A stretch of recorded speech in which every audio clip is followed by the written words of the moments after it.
total shutdown se koi 10 days gumba or 14 days gumba ma muk tok shrain madudai da wa ga da mayam se khatar go madi honorable prime minister na bharat sarkar na puso ga seng free da pi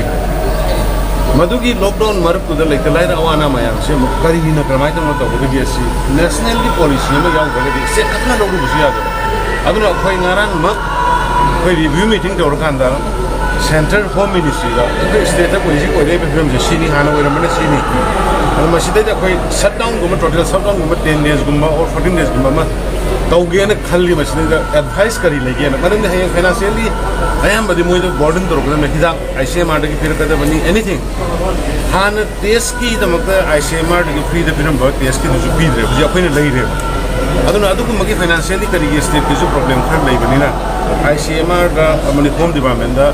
ngarang ma koi se ida chief secretary da bir da gi pau khong nang gre state ki hoji boi dai besi da kidan lockdown ma drakar lai rana koi khunari masjid tawur kali kai da ge na ba kan honari